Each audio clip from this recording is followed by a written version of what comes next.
Hey guys, welcome to my channel. My name is Daisy. Today I will be reading my subscribers' spooky stories. So go get comfy, grab your snacks, grab your cobija, and let's get straight into it.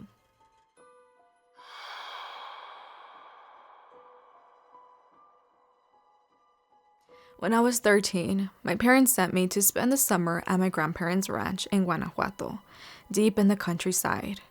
Their home was surrounded by rolling hills, prickly cacti, and a rocky dirt path that led into an old oak forest.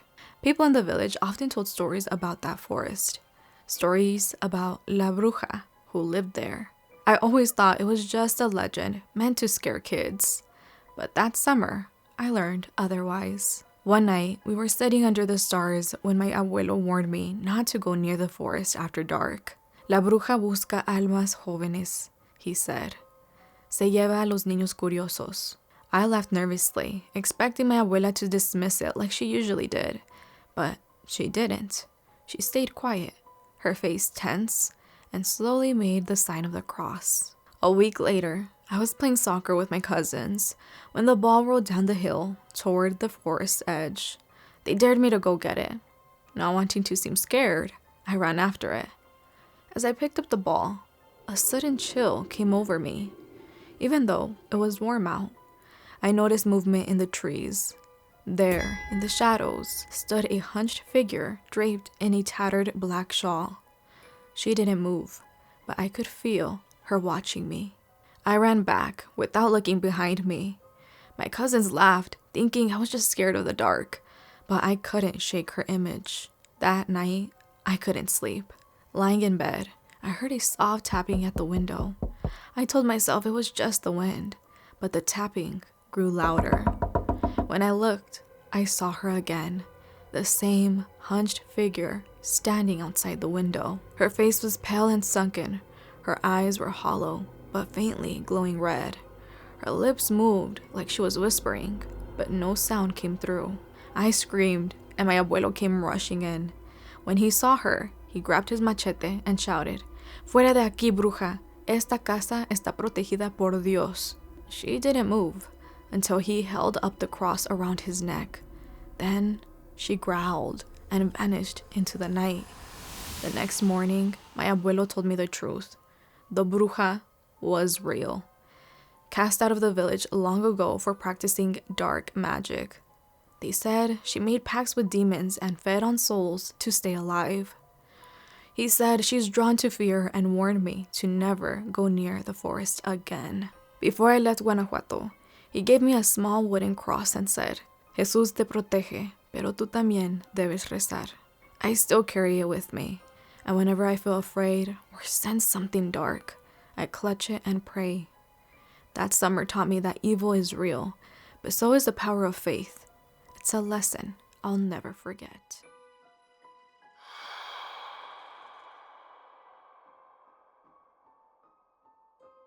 Hello, Daisy. This is one of several paranormal encounters I've experienced, but it's the one that stayed with me the most. Ever since I was a child, I've been able to see spirits and feel energy around me. I've seen black shadow figures, child apparitions, and even some of my relatives who have passed. But until this moment, I had never heard anything. It happened during the summer of 2018. I was on break helping my mom clean the house, and I had my headphones in while listening to scary stories on YouTube. I was sweeping the floors when right in the middle of the third story, I suddenly felt someone whisper in my ear, "You got to let them in." It wasn't just the words. I felt the warmth of breath on my ear, trailing down my neck. For a second, I thought maybe it was part of the video, something said in the story, but it felt too real. I paused the video and replayed that section, listening closely. The line wasn't there. Still unsure, I restarted the entire thing from the beginning, listening all the way through. Not once did I hear the whisper again. I took off my headphones and just sat on the couch, trying to process it. What did I just hear? Because whatever it wasn't coming from the video. As I sat there, lost in thought, I heard the sound of children outside, playing, laughing. At first, I didn't think much of it, but then the sound got closer. It felt like they were right outside, in my driveway. I got up and looked out the window. That's when I saw 2 children, a boy and a girl, just standing there, staring at me.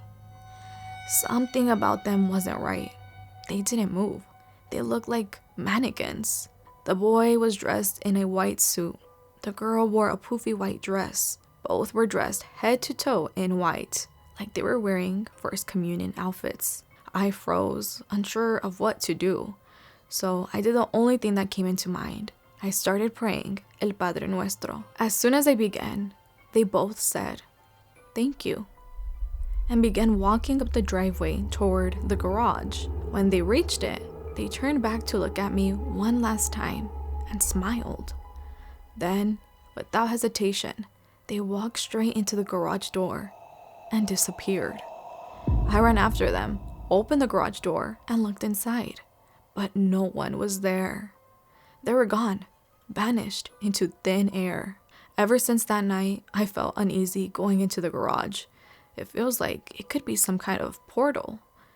The experience was terrifying at first, but over time, I've come to wonder if maybe those kids just needed someone to pray for them. Maybe that was all they were asking for.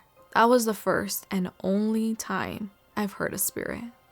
I still see them now and then, but I think about those kids often. They will forever be engraved in my mind.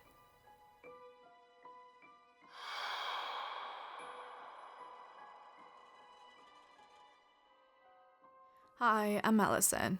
The story I'm sharing today is one my dad told us one night. It creeped me out so much, I knew I had to share it with the world. He's from Olancho, Honduras. At the time this happened, he was young, just trying to make his way through life, working hard and taking care of himself. One night, while walking to the river, he saw a young woman crying. Concerned, he asked if she was okay, and as he leaned in to get a better look, she stepped toward him. At first, she seemed like a regular person, alive, real, and in need of help. But as she slowly revealed her face, everything changed. She was beautiful, almost hypnotically so. That's when her expression twisted with rage. Her stunning face morphed into something horrifying. The snarling, rotting face of a dead horse. Then she screamed. He ran in panic and made it back home, completely shaken. When he told his mom what happened, she looked at him and said, "You just encountered La Segua." That night, he heard someone calling his name from the direction of the river. He locked all the doors, and with no one else around but his mom, he rushed to wake her up and told her what he'd heard. But she didn't believe him. "No one would be out that late," she said. Then came the banging on the door. My dad peeked through the window, and there she was, La Segua, staring straight at him. And it didn't stop there. She kept showing up, night after night, until eventually he moved away and finally escaped her. At least, for now.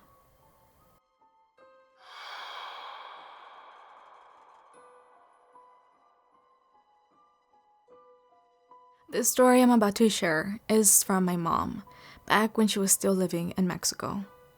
Both of my parents are from a small rancho in Querétaro, and each of them from big families, 12 siblings on each side. So when they got married, they couldn't wait to start a family on their own. But no matter how hard they tried, my mom couldn't get pregnant. She went through countless treatments, but nothing ever worked. Eventually, she decided to speak with a healing lady.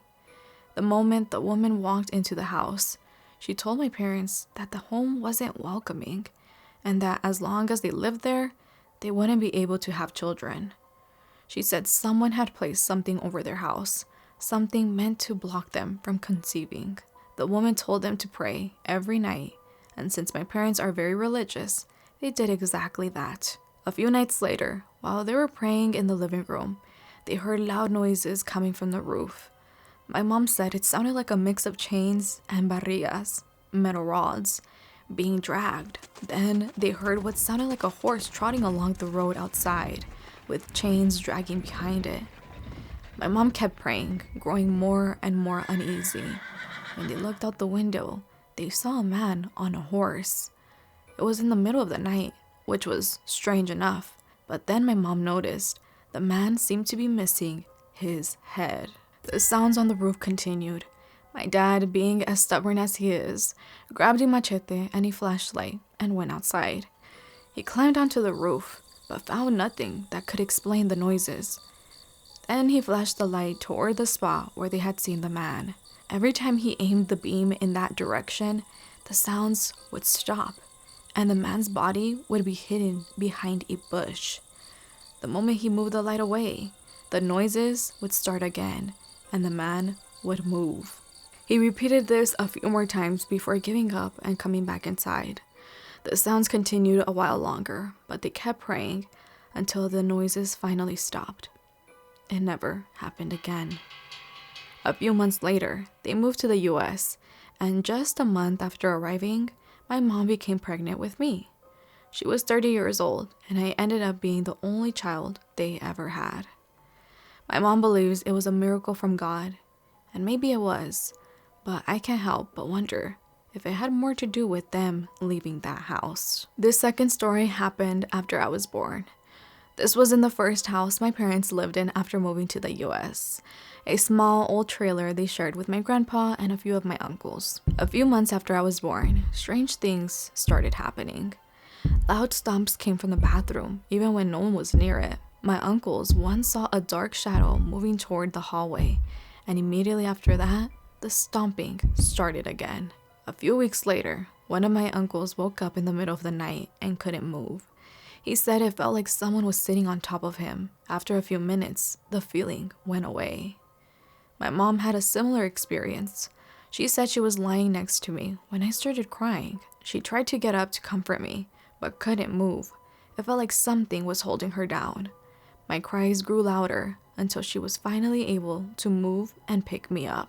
Despite all of this, my grandpa didn't believe anything was happening. He'd always say, "Están locos," and laugh it off, until it happened to him. He was alone in the house when he heard loud banging at the front door. Everyone else was out of town, and he had no idea who it could be. He grabbed the biggest knife he could find and slowly walked to the door. When he opened it, there was no one there. No one on the porch. No one in the driveway. He thought maybe he had imagined it, so he brushed it off. Until it happened again. This time, he didn't even bother to check. He just ignored it. The activity continued until we finally moved out. Afterward, we asked around the neighborhood, hoping someone could explain what was going on. That's when we learned that someone had been murdered in that house, and their body had been buried beneath the trailer. A few years later, the trailer was torn down. Now it's just an empty lot. I avoid driving past that area, and if I absolutely have to, I pray the entire time until I'm far away. This last story is one I remember very clearly. It happened in the second home we ever lived in. For years, nothing strange happened. Everything felt completely normal. But when I was 9, I started hearing screams in the middle of the night. I asked my parents about it, and they told me not to say anything. They said talking about it could invite things in. From that point on, I asked them to play music every night as I fell asleep, just to drown out the sound. For context, I live in the North Georgia mountains, which are part of the Appalachian range, and if you're from the east, you already know about the kind of stories that come out of Appalachia. Well, a few months later, I was hanging out with some of my friends who lived a few houses down. That day, they all seemed tense. I asked what was going on. One of them, let's call her Lucy, said they needed my opinion since I was the religious one. My parents raised me Catholic, and I was pretty involved. Lucy told me that a few days earlier, she and 3 other girls had gone into the woods behind one of their homes. There was a small pond back there, and they just wanted to hang out and throw rocks. But as they walked down, they saw something none of us had ever seen before: an old house. We'd all taken that path plenty of times, and no one had ever seen a house there. Then, out of nowhere, a bright light appeared in the woods. It wasn't normal. It was too big, too bright. Lucy got nervous and told the girls they should leave. But when she turned around, the others were frozen, just staring at the light, like they were in some kind of trance. That's when Lucy noticed a tall woman in white standing near the pond, just staring at them. She yelled at the other girls, trying to snap them out of it. Eventually, they came to and ran. As they fled, they heard a loud scream behind them, but no one looked back until they made it home. They told Lucy's parents what happened, but no one believed them. They said the girls were making it up. That's when they asked me what they should do. I didn't know what else to say other than pray. That's what I had always been taught. So we said a few Ave Marias together, and then they left. Well, that night, just as I was about to fall asleep, the screaming started again, louder than ever. My mom put music on, like she always did when it happened, and eventually we fell asleep. A few months later, we moved again, to the house where I still live today. Things have happened here too, but that's a story for another time.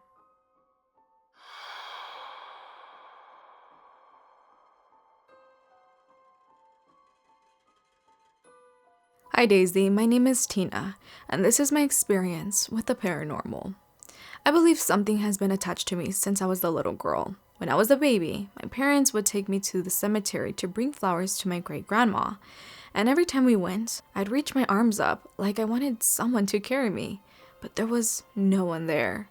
I always believed babies can see spirits, so I think I was seeing something or someone. Around the age of 4, I started seeing a little boy and a man standing outside my window. At first, it didn't scare me, but one night, it did. They weren't outside anymore. They were standing inside my room. It was late, and my mom was in the living room folding clothes and watching her novelas, like she always did after we went to bed. I walked out and told her, "Mommy, I'm scared. The boy and the man are looking at me." She asked me, "What boy and man?" I pointed to my room, and she went to look. But of course, there was nothing there. After that, I don't remember much until I was 11. We had moved into a new house, and from the start, it gave off weird vibes. Everyone in the family felt it. One day, my parents went out, so it was just me, my older sister, and my little brother at home. We were watching TV in the living room when we noticed a light flashing through the blinds, like someone was shining a flashlight from outside, trying to peek in. My sister got up to check and saw a woman standing outside. She didn't recognize her, and something about her felt wrong, creepy, almost like a bruja. We were terrified and immediately called our parents. They came home soon after, but from that night on, strange things started happening, especially in my sister's room. She had a long mirror and would sit on the floor to do her makeup in front of it. One morning, while getting ready for school, she heard the bed creak. When she looked up, there was a visible dent in the mattress, like someone was sitting there watching her. Then the drawers started opening on their own, and every night we'd hear footsteps, someone running up and down the hallway. One of the creepiest things happened to me in my own room, which I shared with my little brother. I remember being excited because the next day was the first day of school. I wanted to fall asleep early so morning would come faster. But just as I was dozing off, the blanket was suddenly yanked off of me. At first, I thought it was my brother playing around, but he was knocked out in his bed. The door was closed. If anyone had come in or left, I would have seen or heard them. Freaked out, I ran to the living room and told my mom. She tried to calm me down, saying she had done it, but later she admitted she hadn't touched anything. 2 years later, when I was 13, I moved into what had been my sister's room. By then, she was 17 and spent most nights at her cousin's house, so I usually had the room to myself. But the strange activity didn't stop. The bed would still creak as if someone were sitting down on it, and some nights, I'd hear the same familiar footsteps running up and down the hallway, just like before. When I was 14, I went through a rebellious phase. I started sneaking out and doing some things I wasn't supposed to. I was angry all the time, and I began to dread going to sleep because of the horrible dreams I kept having. My mom and I were constantly fighting. One evening, I was lying in my room watching YouTube videos when out of nowhere, a sudden rush of cold air hit me. I got up and sat by the floor heater, trying to warm myself. At the exact moment, my mom, who was asleep, began having a strange and disturbing dream. In her dream, she was holding me as a baby, playing with me. Then, a 4-year-old version of me ran up and said, "Mommy, I'm scared of the devil with the $5 in the hallway." She told me, "Say, in the name of Jesus Christ, I rebuke you." But in the dream, I couldn't speak. My face twisted into something demonic, and I bit her pinky. My dad said she woke up screaming. She was crying and holding her hand. There were 3 small bite marks on her pinky. She quickly got up and ran into my room and found me sitting quietly by the heater. She asked, "Why are you up?" I told her I got cold all of a sudden. She was so shaken, she slept in my room that night. My family in Mexico are curanderas, so when everything started happening, my dad called my grandma and told her everything. My behavior, the dream, the bite marks. That's when we found out someone had put a curse on me. Whoever it was didn't want me close to my family, especially my mom, and they wanted me to harm myself. Later, my uncle came over to cleanse the house with sage. You know how sage is only supposed to smoke? Well, the moment he stepped into my room, it burst into flames. Thankfully, the curanderas gave me remedies to help remove the curse, but even then, things didn't completely go away.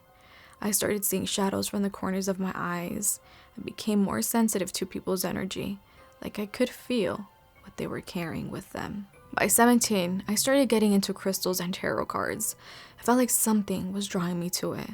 Eventually, we found out my great-grandmother, the one we used to bring flowers to at the cemetery, had also been a curandera. My family believes I inherited the gift from her.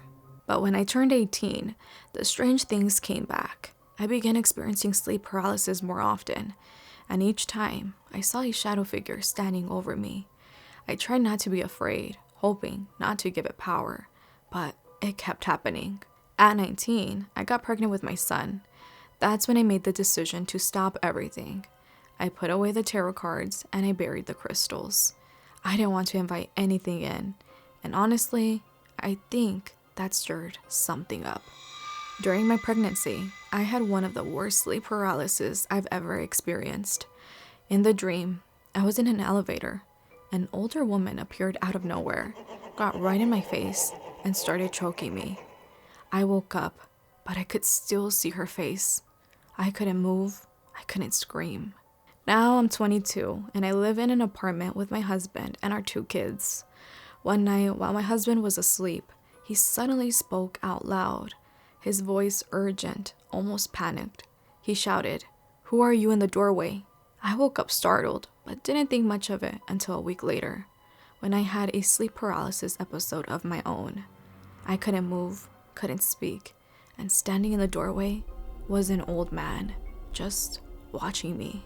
When I told my husband what I had seen, his face went pale. He said it was the exact same man he had seen that night.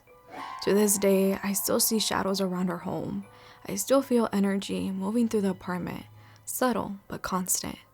Sometimes the kids' toys will go off by themselves without anyone near them. Other times, it's more aggressive. Spoons, remotes, even my phone has been thrown across the room, like something's angry. My son is autistic and nonverbal, but I often catch him babbling into his closet like he's talking to someone I can't see. And my daughter, who's only 6 months old, will raise her arms into the air like she's waiting for someone to pick her up, even when no one's around. I've blessed the apartment, and thankfully, the energy doesn't feel threatening. It doesn't feel dark, but whatever it is, it's definitely still here.